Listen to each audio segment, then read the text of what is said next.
Okay dear students, स्वागत है आपका मेरे यूट्यूब चैनल पर। और हम पढ़ रहे थे class 10th polynomial, chapter number 2 है ये। और इस पर हमने क्वाड्रेटिक पॉलिनोमियल को सॉल्व किया था और उसके सम ऑफ जीरोज हमने निकाले, प्रोडक्ट ऑफ जीरोज निकाले और उनका रिलेशन हमने देखा था किस तरीके से जो उनके कॉफिशिएंट है उनके सामने रिलेशन हमने बनाया हुआ था। ठीक है, हमने फर्स्ट क्वेश्चन के 2 पार्ट कर लिए थे और आज हम थर्ड क्वेश्चन को सॉल्व करेंगे। थर्ड पार्ट है इसका और आई होप आपने उसको चेक किया होगा, उसको देखिएगा। ठीक है, और इसको हम सॉल्व करते हैं। तो फर्स्ट ऑफ ऑल, जैसे कि लिखा हुआ है यहाँ आपको एक इक्वेशन लिखी हुई है 6x² - 3 - 7x। ठीक है, तो फर्स्ट ऑफ ऑल हम इसको, ये क्वाड्रेटिक फॉर्मेट में नहीं है। ठीक है, हम इसको हमने क्वाड्रेटिक इक्वेशन को जनरल फॉर्मेट में लिखना भी सीखा है, तो उस तरीके से हम देखते हैं दिस वन। तो हम इसको रख लेते हैं, ये है आपका 6x² - 3 - 6x = 0। First of all मैंने इसको 0 के इक्वल रख दिया है। हाँ, अगर मुझे क्वाड्रेटिक इक्वेशन को ठीक करना है तो पहले हाईएस्ट पावर, फिर उसके बाद में लोएस्ट पावर और उसके बाद में कांस्टेंट टर्म को लिखना चाहिए। तो इसको लिखा गया है 6x² - 7x - 3 = 0। इसको एलएचएस से आरएचएस पर ट्रांसफर नहीं किया गया है। ठीक है, ये वहीं पर कोई है तो इसके साइन चेंज नहीं हुए, बस आगे पीछे इसको लिख दिया गया है। पहले हाईएस्ट पावर x की पावर है 2 और यहाँ x की पावर है 1 और कांस्टेंट टर्म = 0। और इसके लिए हम इसको पहले सॉल्व करेंगे, दैट इज मिडिल टर्म से ना। मिडिल टर्म स्प्लिटिंग हमने सीखा हुआ है क्लास 9th में और ये 9th वाला पोर्शन है। और उसके बाद हम उसका रिलेशन चेक करेंगे। ठीक है, जो फॉर्मूला हमने सेट किया है क्या वो सही है या नहीं है। तो इसके लिए आप जो x² का कॉफिशिएंट है 6, उसको इस तरीके से लिख सकते हैं 6, और जो कांस्टेंट टर्म है 3, इन दोनों को मल्टीप्लाई कर दीजिए, दैट इज 6 3 हो गया आपका 18। और इसके प्राइम फैक्टर आप कर सकते हैं। 18 को हमने 2 से डिवाइड किया 9 टाइम, फिर 3 से हमने इसको डिवाइड किया 3 3 और 3 से हमने इसको डिवाइड किया, दैट इज 1 टाइम। ठीक है, तो हमको जरूरत है, इसके कितने फैक्टर हो गए हैं? 4 फैक्टर हो गए, 1 2 3 4। ठीक है, हम इन 4 नंबर को इस तरीके से सेट करेंगे कि 2 नंबर बन जाए। ठीक है, और हम उनको क्या करेंगे, उनको इस तरीके से ऐड और सब्ट्रैक्ट किया जाएगा कि उनका जो आंसर है वो कितना आना चाहिए, -7 आना चाहिए। एक डायरेक्ट मेथड ये भी हो सकती है कि आप 2 नंबर ऐसे सोचिए, 2 नंबर ऐसे सोचिए जिनको हम मल्टीप्लाई करेंगे तो 18 आ जाए। ठीक है, और उनको हम ऐड करें या सब्ट्रैक्ट करें तो कितना आंसर आ जाए, -7 आ जाए। ठीक है, इस तरीके से हम इसको बना सकते हैं। अच्छा, यहां से हम इसको थोड़ा सा देखते हैं। ओके, दिस वन, यहां से हमने 2 नंबर बना लिए 1 2 3 4, ये 4 फैक्टर हैं और 4 फैक्टर को हम इस तरीके से मैनेज करते हैं। तो 3 3 9, एक नंबर बन गया आपका 9 और 2 1 2, एक नंबर बन गया है 2। ठीक है, इसको हम माइनस करते हैं। मुझे अगर 7 चाहिए तो मैंने यहाँ माइनस लगा दिया। ठीक है, और 9 में से 2 को माइनस करूंगा, ये आएगा आपका 7।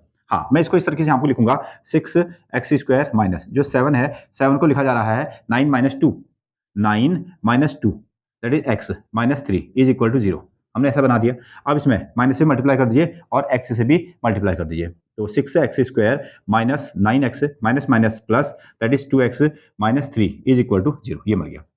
माइनस से यहाँ भी मल्टीप्लाई हुआ, माइनस से यहाँ भी मल्टीप्लाई हुआ, x से 9 को मल्टीप्लाई किया गया और x से 2 को भी मल्टीप्लाई किया गया। अब इस क्वेश्चन के 2 पार्ट हो गए हैं। अब हमको देखना है कि इसमें क्या कॉमन है और इसमें क्या कॉमन है। तो हमको यहाँ दिख रहा है कि x यहाँ कॉमन है, यहाँ भी x कॉमन है। ठीक हो गया, और इनमें और भी एक नंबर कॉमन है, दैट इज 3, क्योंकि 3 के टेबल में 6 भी आता है और 3 के टेबल में 9 भी आता है। तो यहाँ से हमने इसमें 3 ले लिया, तो यहाँ से 3 चला गया तो 3 2 6 हो गया, और यहाँ से x चला गया तो ये x बच गया। ठीक है, और साइन जो है आपका माइनस साइन लग गया, और 3 3 दिस वन, ये लग गया, और यहाँ से x बाहर निकल गया। ये बना आपका 2x - 3। ठीक है, अब यहाँ को आपको 2 दिख रहा है, x दिख रहा है, यहाँ आपको 3 दिख रहा है, कुछ भी नंबर कॉमन नहीं दिख रहा है। अगर कुछ भी कॉमन नहीं है तो दैट इज 1। तो यहाँ आपको हम क्या करेंगे, पहला तो जो साइन यहाँ आपको होगा उस साइन को प्लस ले लीजिए, जैसा साइन है वैसा हम लगा देंगे, प्लस है तो प्लस, माइनस है तो माइनस, और इन दोनों में हमने माइनस कॉमन ले लिया। ठीक है, इसको हमने लिख दिया है 2x - 3 = 0। ऐसा हमने बना दिया। जब हम क्वेश्चन को स्प्लिट कर रहे हैं तो देखिए, अब इसमें 2x - 3 2x - 3, ठीक है, ये दोनों सेम नंबर यहाँ को आने चाहिए। ओके, अब पूरे क्वेश्चन में से हमको दिख रहा है कि 2x - 3 और 2x - 3 जो है दोनों जगह कॉमन है। इसको कॉमन ले लेते हैं, 2x - 3। ओके, यहाँ से 2x - 3 चला गया तो कितना बच गया है आपका, 3x बच गया है। ओके, यहाँ से 2x - 3 चला गया तो यहाँ बच गया है 1 = 0। दिस वन, अब दोनों को 0 डिस्ट्रीब्यूट कर दीजिए, 2x - 3 = 0 एंड 3x + 1 = also 0। ठीक है, इसको सॉल्व करते हैं तो 2x यहाँ से बनेगा आपका 3 3 माइनस था, इधर जाके क्या हो जाएगा, प्लस हो जाएगा, और इसको आप अपॉन में 2 को ले जाएंगे। तो मैं इसको यहाँ से लिख देता हूँ डायरेक्टली 3/2। तो एक वैल्यू कितनी आ गई, 3/2 आ गई है। दूसरी वैल्यू यहाँ से चेक करते हैं। ये हो गया आपका 3x इज इक्वल टू, ये +1 है, यहाँ जाएगा तो कितना हो जाएगा, -1 हो जाएगा। और इसको हमने सॉल्व किया, x इज इक्वल टू -1/3। तो ये इसके दो वैल्यूज हैं, ठीक है, x इज इक्वल टू 3/2 और x इज इक्वल टू कितना, -1/3, ठीक है। एक वैल्यू ये होगी, एक वैल्यू होगी। इसी को आप चाहें तो इनको आप अल्फा और बीटा भी कंसिडर कर सकते हैं, ठीक है। तो हमने इनको क्या कर दिया, अल्फा और बीटा भी कंसिडर कर दिया। हाँ, ओके, अब हम इनका सम करते हैं। एक बार हम इनको डायरेक्टली सम कर लेते हैं और एक बार इन दोनों का हम प्रोडक्ट कर लेते हैं। तो देखिए, सम अगर हम इसको कर रहे हैं, हाँ यहाँ दिख रहा है सम, दोनों को ऐड कर दिया जाए तो 3/2 प्लस दैट इज -1/3, इस तरीके से हमने लिया। और यहाँ से 3/2 आ गया, प्लस और माइनस का माइनस आ गया, ठीक है। और ये 1/3 आ गया। इसका हमने एलसीएम लिया, 2 3 हो गया आपका 6, 3 3 9 -2, और इससे आपका आंसर मिला है 9 में से 2 गया 7/6, 7/6, इसका आंसर आ गया है 7/6। ये इसका सम हो गया। अच्छा, इसको यहाँ लिख दिया जाए, दैट इज 7/6, ये आपको मिल रहा है, ठीक है। ओके, नाउ इसका प्रोडक्ट, इन दोनों को मल्टीप्लाई कर देते हैं। प्रोडक्ट, इनका प्रोडक्ट अगर हम निकालते हैं, प्रोडक्ट में दोनों को मल्टीप्लाई कर दिए, 3/2 इंटू -1/3, इस तरीके से बना। 3 से 3 को हम कैंसिल आउट कर देते हैं, तो आंसर में हमारा आया है -1 ऊपर बचा है /2।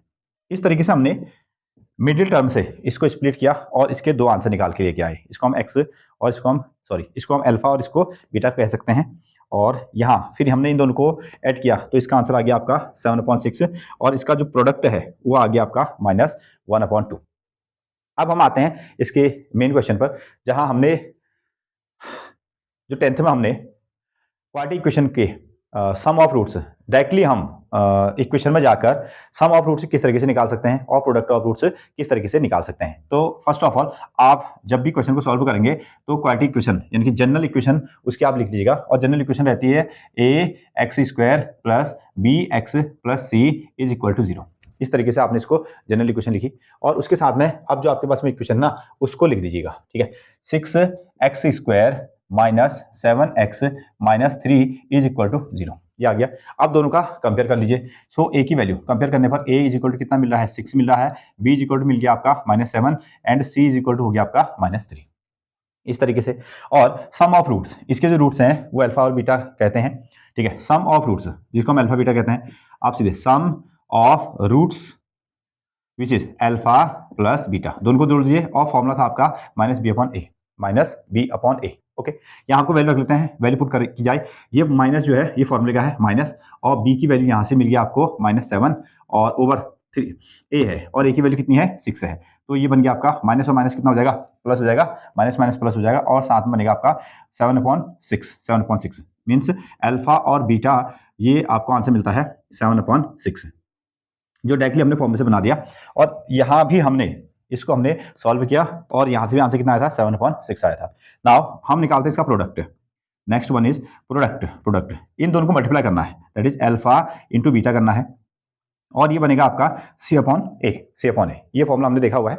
ओके, अब इसमें वैल्यू पुट कर लेते हैं। C की वैल्यू हमको मिल रही है दैट इज -3 और A की वैल्यू है 6।